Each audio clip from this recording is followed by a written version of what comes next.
All right, everybody, Professor Jeff here. I'm going to read Chapter 5 from The River Speaks by Professor Jeff Noor. I just wanted to say a quick note. I am going to be reading this one without any video because this chapter is all about sounds. And I think that you will be able to hear the sounds of these poems and the example poems, especially in this chapter, better if you're not looking at my face, right? Or if you're not looking at the text. So again, I encourage you to maybe read through the chapter one time by yourself, and then play this. And if you're able to, really just focus on the sounds of my voice as I talk through these examples. So it's not a mistake that there's no video for this one. It is on purpose. So I am going to begin on page 43, chapter 5, Sound and the Poem. Can you hear it? Sound is everywhere.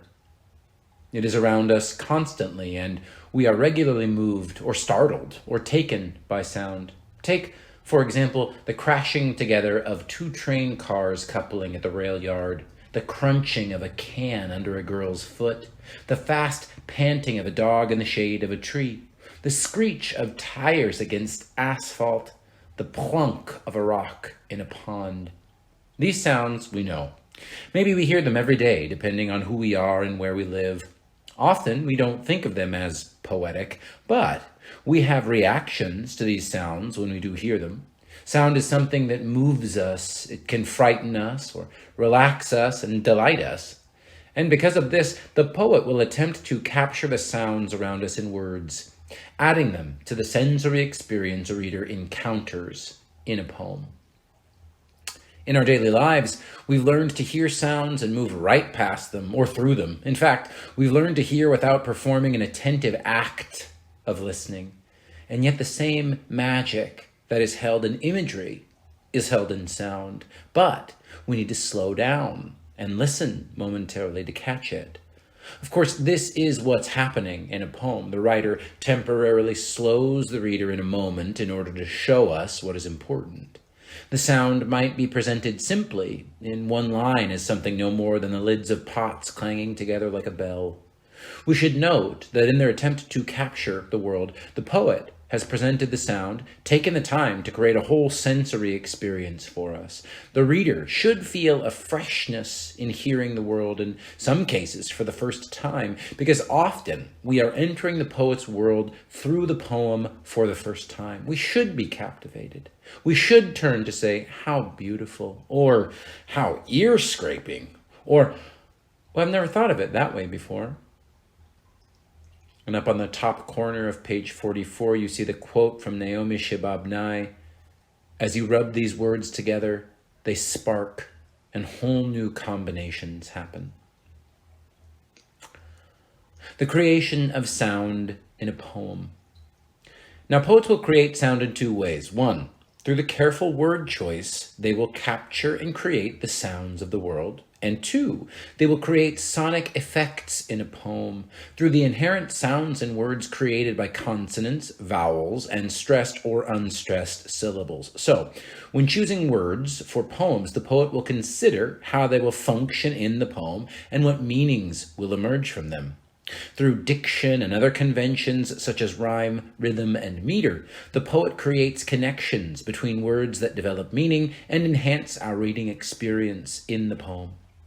These conventions are largely technical, and they are the tools for creating sound. We need them, and we need to know how they work and what they do for us. But when a poet writes, they tend to show up a bit more naturally or organically than we might think. So if they show up naturally, then why do we need to know them as tools?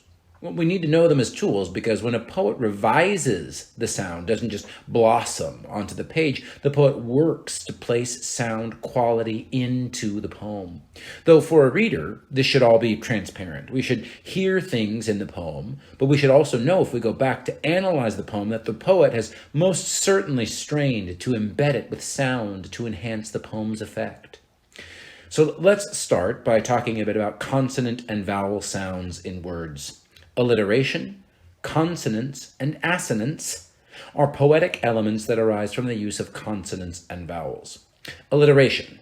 Alliteration is the repetition of consonant vowel, alliteration is the repetition of consonant sounds, which usually occurs at the beginning of words and produces an echo effect, thereby linking words through their sounds. For example, the friend fought.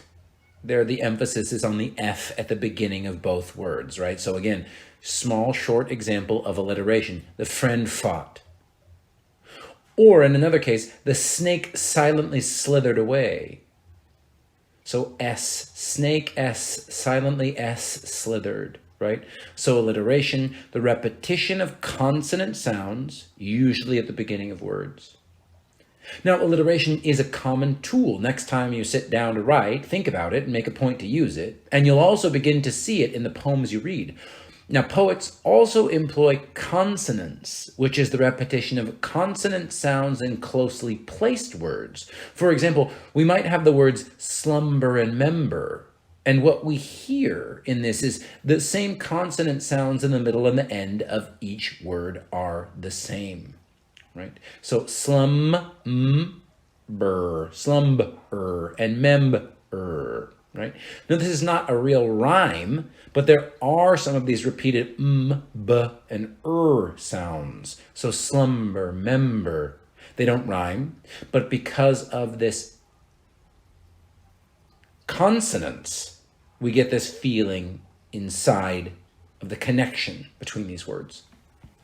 Now, assonance is the repetition of vowel sounds in words and also produces an effect similar to alliteration or consonance. It's a partial rhyme or maybe a slant rhyme. The vowel sounds are the same, but the consonant sounds differ. For example, with blunder and slumber, in both cases, the repetition of sounds causes the words to blend together closely through sound and meaning. What's more, assonance and consonance are the root forces at work when we discuss rhyme and are used by poets to create an effect that stimulates our oral sense. So again, more definitions. Consonance is the repetition of consonant sounds in closely placed words. Assonance is the repetition of vowel sounds in words and also produces an effect similar to alliteration or consonance, to partial rhyme. The vowel sounds are the same, but the consonant sounds may differ. So continuing on page 45 with rhyme. So now that we know what makes rhyme happen, let's look at some types of rhyme we have. Rhyme is an echoing produced by close placement of two or more words with similarly sounding final syllables. There are a number of types of rhyme, all producing various rhythms. There's masculine rhyme, in which two words end with the same vowel-consonant combination, hand and band. There are feminine rhymes, in which two syllables rhyme, shiver, liver. End rhyme, in which the rhyme comes at the end of the lines. This is a traditional and commonly used rhyme in poetry. An internal rhyme, in which a word within a line rhymes with another word in that line, or at the end, or rhymes with a word of similar placement in the following line. So again, more definitions here. Rhythm is the music formed by stressed and unstressed syllables in a line. Masculine rhythm is when two words end with the same vowel-consonant combination. Feminine rhyme is when two syllables rhyme. End rhyme is when the rhyme comes at the end of the lines. And an internal rhyme is when a word within a line rhymes with another word in that line or at the end, or rhymes with a word or similar placement in the following line. Now continuing on to page 46. There's also a type of rhyme called slant rhyme, in which the sounds nearly rhyme, but are not a true rhyme, like land and lend. And finally, there's what we might call a sight rhyme, where the words look alike, but do not sound alike, like hood and blood. So a slant rhyme is when the sounds nearly rhyme, but are not a true rhyme, land, lend. And sight rhyme is when the words look alike, but do not sound alike, like hood and blood. So again, even though they both have two O's in the middle of the word and end with the D sound, of course, English spelling and pronunciation do not go together. So it looks like they should sound similarly when pronounced, but of course they don't. And poets are playing with this type of thing when they're writing in English. So now that we know what types of rhyme we see and hear, let's talk briefly about what rhyme does and why it's used. Rhyme can do a few things for a poet and her poems. First, rhyme can help a poet measure lengths of verse, either line by line or in larger chunks of language. It can do this by setting up recurrent points of rest in a language. Second, because the poet might measure off language, rhyme can help set a rhythm to the language we're using. And third, rhyme can help words become glued together in their sound and meaning, so the poem gains a quality that's both pleasing to the ear and intellectually or emotionally stimulating. At its best, rhyme does not beat us over the head. In fact, we may read right past it, or it may help us to read, guiding us musically through the poem, taking us up and setting us down in all the appropriate places.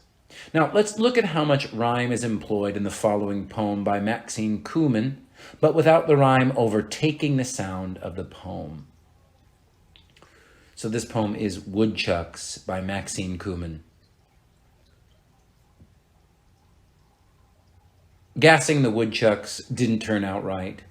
The knockout bomb from the feed and grain exchange was featured as merciful, quick at the bone, and the case was had against them was airtight. Both exits shoehorned shut with pudding stone, and they had a sub-basement out of range.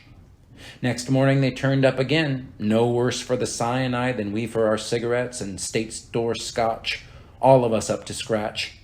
They brought down the marigolds as a matter of course, and then took over the vegetable patch, nipping the broccoli shoots, beheading the carrots.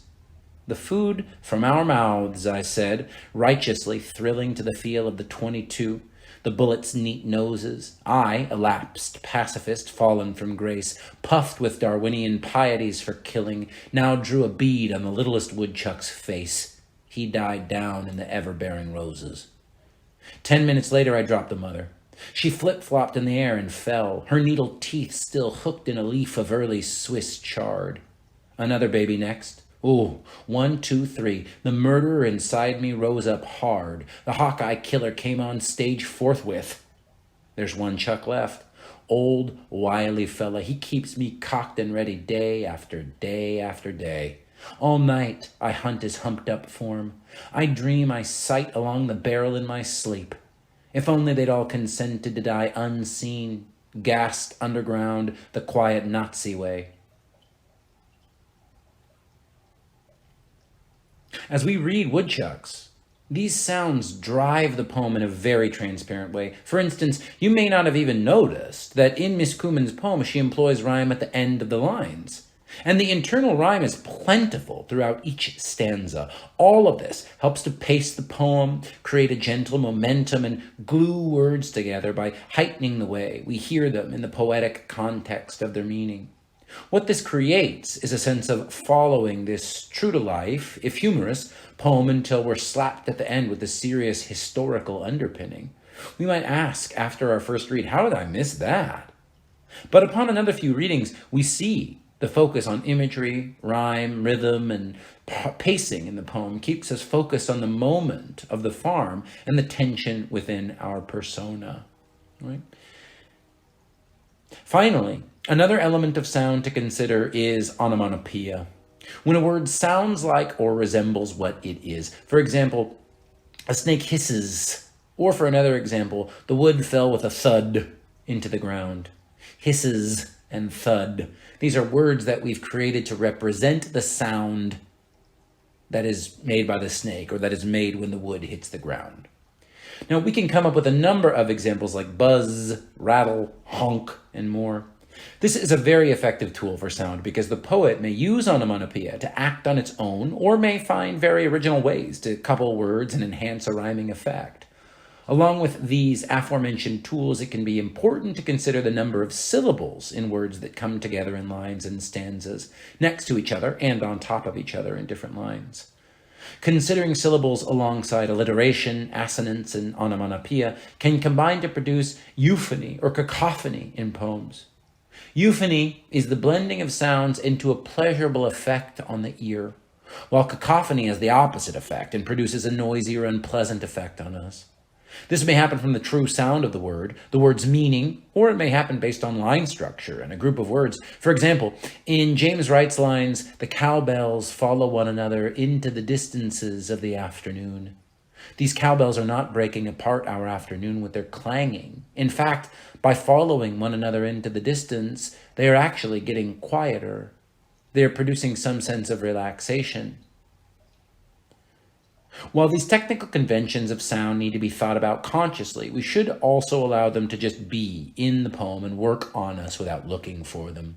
Just read and know they're there. And we can remember that a poet uses these tools when crafting a poem, and they will usually follow this maxim: never force or impose a convention on the poem. So, when we work back to analyze a poem, to explicate how and why it might work and what it means, we need to remember that these forces are at work in a natural, fluid manner. Remember that these effects help enhance images and the whole of the poem. In the following poem by Richard Lattimore, notice how the sonic words create power in the poem by building the images of the poem and the tension felt by us through the persona. The sound of the poem work against the anticipated sympathy we'll have for the crabs. The Crabs by Richard Lattimore. There was a bucket full of them. They spilled, crawled, climbed, clawed, slowly tossed and fell, precision made, cold iodine color of their own world of sand and occasional brown weed, round stone chilled clean in the chopping waters of their coast. One fell out. The marine thing on the grass tried to trundle off, barbarian and immaculate, and to be killed with its kin. We lit water, dumped the living mass in, contemplated tomatoes and corn, and with the good cheer of civilized man, cigarettes, that is, and cold beer and chatter, waited out and lived down the 10-foot-away clatter of crabs as they died for us inside their boiling can.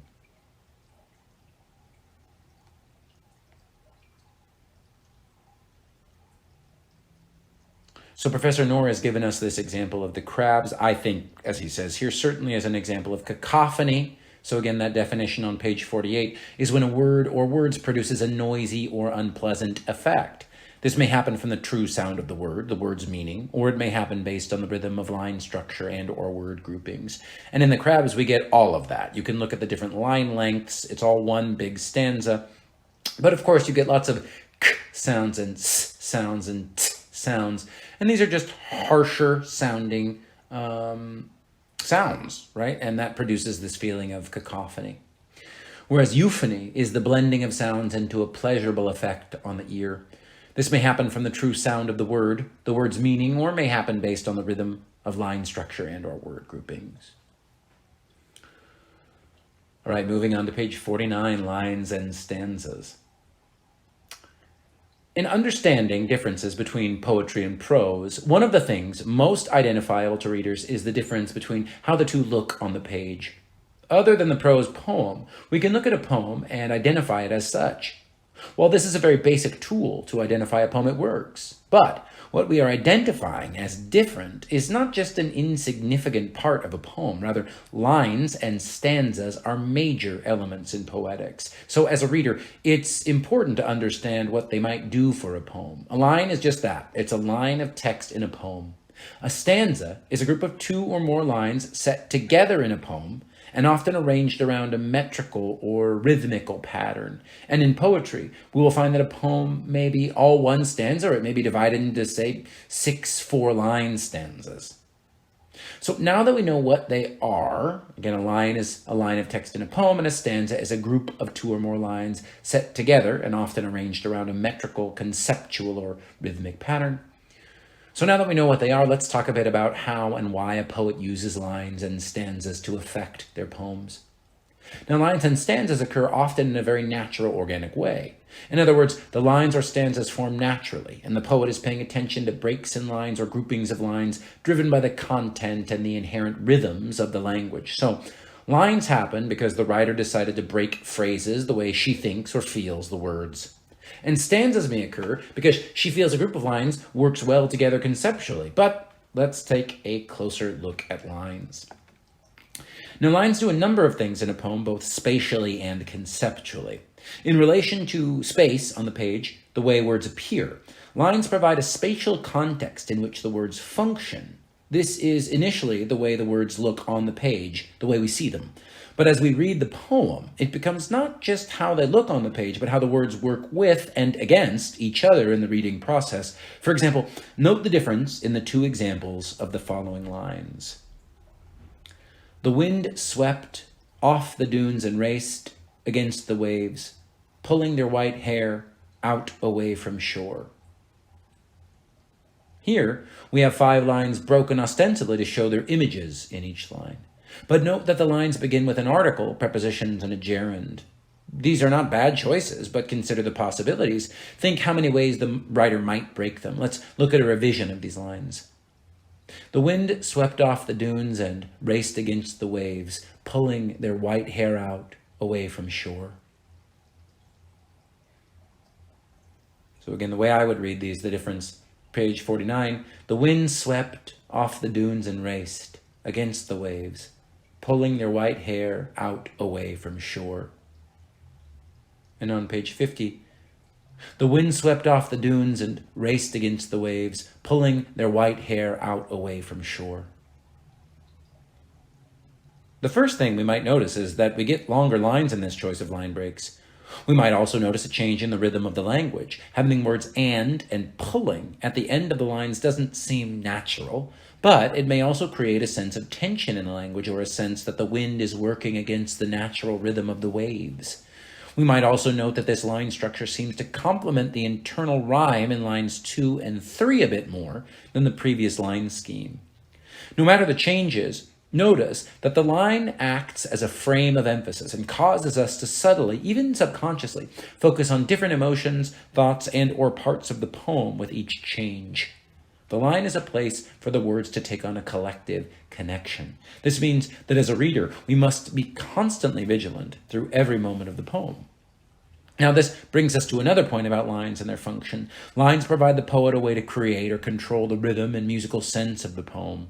They provide for us length and breadth we might need, or the number of syllables working together in a unit of words, or lines may set up a recurrent rhythmic pattern. When we look at a poem, we know enough to say something like, oh, it has short lines, so it must be a poem. Or maybe we read a bit and we say, it's a poem because it rhymes. Now, we are intuitively noting what we believe makes a poem, and we're right on both counts. One of the central forces behind the language in a poem is its rhythm. I mean, we learn this young. We hear things like, the wood mouse ran into the house, but when he found the crock of lard, he knew that he would starve. Or something like these lines, hinks, minks, the old witch stinks, the fat begins to fry, nobody's home, but mother and father and I. And so we realize that the short lines, rhyme, and rhythm help make a poem. Now, first, rhythm is the music formed by stressed and unstressed syllables in a line. This is very subtle in poems, but is the undercurrent to what we hear and feel in a musical sense. There are two main rhythms that come to be in a poem: syllabic rhythm or meter. First, let's have a look at syllables generating rhythm. One way to play with this, as you think about line breaks, is to simply count syllables in lines. If you have 3 lines of roughly 6 syllables each, how is that different than 2 lines of 9 syllables each? And then we might look at where the stressed syllables fall and where the unstressed syllables fall. And we know that stressed and unstressed syllables in words don't change. Those are a constant. So when a poet changes the rhythm of a line by making it longer or breaking it to be shorter, she not only alters the meaning of the words by shifting the frame within which they function, but she shifts the music of the poem. Now, one element of line breaks that affects rhythm is the caesura. A caesura is simply a pause within a line, usually occurring because of punctuation. That breaks the regularity of the rhythmic or metrical pattern. But a caesura may also happen because of the way 2 words fall next to each other rhythmically. In this case, don't be fooled into thinking it's a difficult technique. The caesura works something like a rest between notes in music. Just keep in mind that this is what pauses within a line are called, and rhythmically, they can make all the difference at times. Now, a second element of line structure relative to syntax, rhythm, and meaning is enjambment. This is when a sentence or sense of a phrase does not stop at the end of a line in either its grammatical sense or its meaning. Hence, the sentence runs through the end of one line and into the next. This is not overly technical, but enjambment allows a poet the room to create a rhythmic pattern while having room to carry the meaning of the language from one line to another.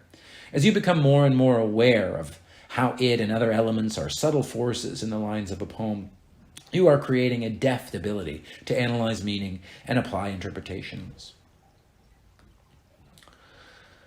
Meter. Now, meter, another way to achieve the musical movement of a line or lines is through meter. First, meter is the arrangement of measured rhythm in poetry. Measured is a key word here, and you might think of how music is measured. This measurement happens based on where the stressed and unstressed syllables are in words. On one hand, that makes it easy because the stressed syllables and the unstressed syllables in words don't change. They are what they are. But meter becomes a bit more complicated as we put a number of words together. As well, meter is measured in what are called feet, and a foot is one measurement of stressed and unstressed syllables. Now, types of meter are based on these measurements. And then Professor Knorr has the types of feet in poetic meter. So an I am is unstressed, stressed. Again, an I am is unstressed, stressed. A trochee is stressed, unstressed. Stressed, unstressed. An anapest is unstressed, unstressed, stressed. Again, an anapest is unstressed, unstressed, stressed. A dactyl is stressed, unstressed, unstressed. Stressed, unstressed, unstressed. And a spondee is stressed, stressed. Stressed, stressed. The above examples are the types of feet there are in poetry. When we place these in lines and begin to have a number of feet working together, then we find a type of recurring meter. You may know the term iambic pentameter, for instance. Within these types of feet, we have what we refer to as rising and falling meter. Rising meter is when we go from unstressed syllables to stressed syllables. Therefore, the I am and the anapest are rising meters. Falling meter is just the opposite. We go from stressed to unstressed. The trochee and the dactyl are feet with falling meter. Now, in a single line of poetry, there's one foot. It is called monometer. When there are 2 feet, it's called dimeter. When there are 3 feet, it's called trimeter. 4 feet is called tetrameter. 5 feet is called pentameter or pentameter or pentameter. 6 feet is called hexameter or hexameter. 7 feet is called heptameter. And 8 feet is called octameter. And so to get the name of a meter, we couple the type of foot with the number of feet in a line. Hence, iambic pentameter for a line with 5 iambs. To illustrate meter at work, let's look at the poem My Papa's Waltz by Theodore Rothko.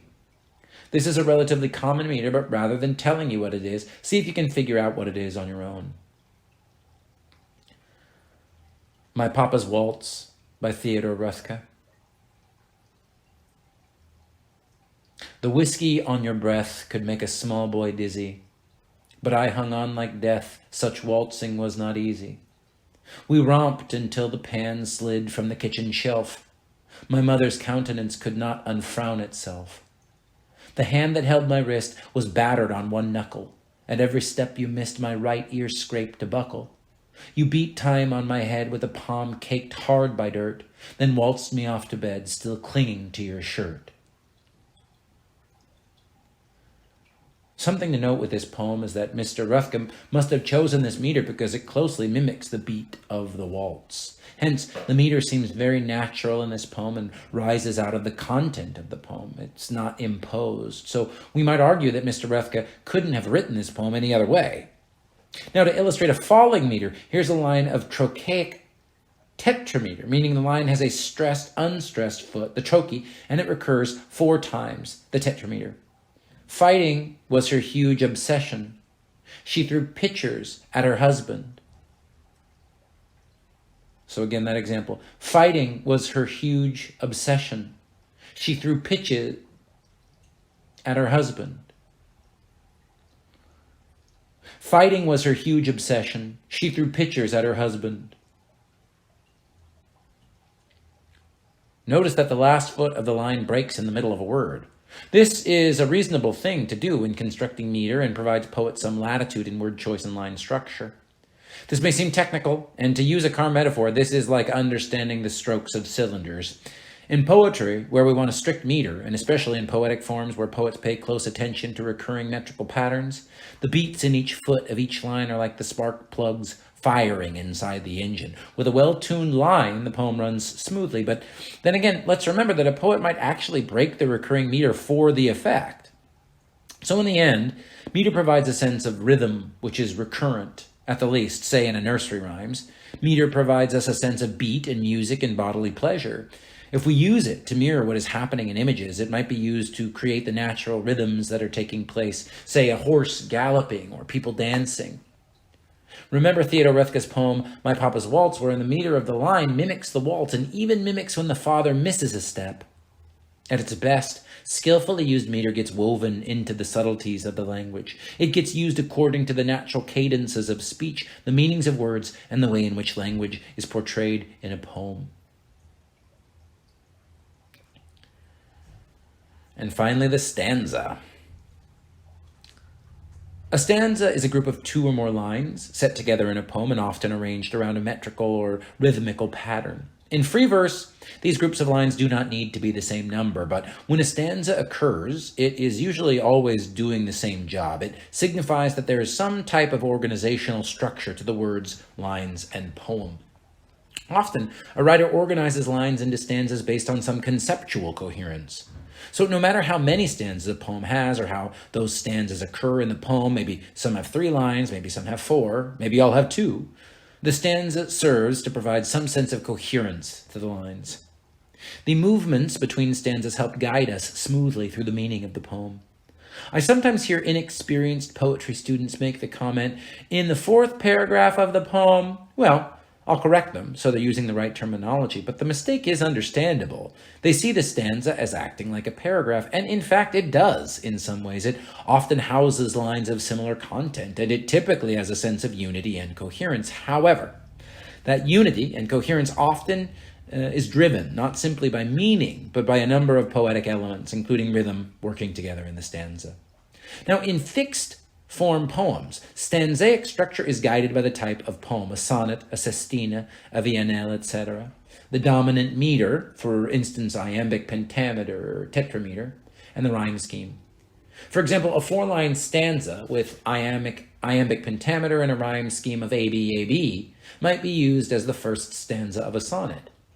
The use of stanzas and their fixed structures in formed poems help gives a framework to the poem as well as a technical context wherein the content functions. But let's go back to free verse. So in free verse, why use stanzas at all? Now, sometimes a poet uses only one stanza, but that too has a history and comes from the stichic tradition of poetry, or arranging a poem by lines rather than the stanza being a guiding force. Now, this simply means that lines fall into one unit and are arranged more by their rhythmic quality than being separated into stanzas based on either number or meaning. So, again, why break parts of the poem with white space? Now, one reason a poet uses stanzas is that she can control what she wants to say. In some ways, it's not all that different than a conversation. And, after all, in many ways, poets are having a conversation with readers. In conversation, when we change subject or even alter it by nuance, maybe where we're going is still deeply related, but we're taking a turn, we note this in some way, a pause, a change in tone, a change in breath. These are all things that can be set off by stanza breaks. Hence, as a reader, we must use stanzas as a guide. Looking at it with a bit more severity, we might say that the poet sometimes controls the poem through stanzas. So, the reader might use the stanza as a means to control some sense of analysis of the poem. What comes of this control, this movement of lines and subject matter, of rhythms and breath, is a control over the dynamics of the poem. With stanzas, the poet takes on the ability to bring the poem up to crescendo-like levels and then ease it back down again. To run the poem full speed like a train or slow it down.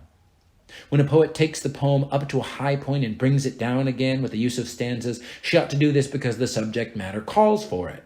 This way the stanzas fit. They're in the right place at the right time, but they seem transparent to the readers. We hardly notice. But we notice how the poem feels, what the poem means. The stanzas, their structure and movement, ought to mirror or enhance the subject matter or the emotional, intellectual stance of the poem. One of the things poets do with lines and stanzas, as Robert Haas points out, is that a poet puts their breathing, their own physical, rhythmic nature into other people's bodies. Quote, when one says somebody else's poem aloud, one speaks in that person's breath. End quote. This is where body, line, and stanza meet and help create the poetic voice on the page. Listen to the movement of the language. Hear the rhythms around you, the dance on the page, these twirling steps of lines.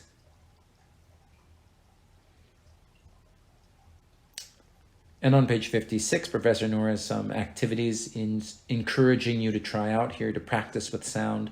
So to experience, number 1 says, write something in prose without using any line breaks, just a paragraph. Then go back and break that prose into lines. Once the writing is broken into lines, break it into stanzas. Pay close attention to where, when, and why you're breaking the language where you are. 2. Copy a poem of your choice, but write it out as a paragraph, taking out all line and stanza breaks. Then, without looking at the original, go back through the poem and break it into lines. Then compare your version with the poet's version. Try to assess why you broke yours in certain places and why the poet broke theirs in certain places. To write. Choose a poem and write a short essay or journal entry focusing on lines and stanzas. Analyze how the lines and stanzas affect the rhythm or meter of the poem and how the lines, stanzas, and rhythm are connected to the meaning of the poem.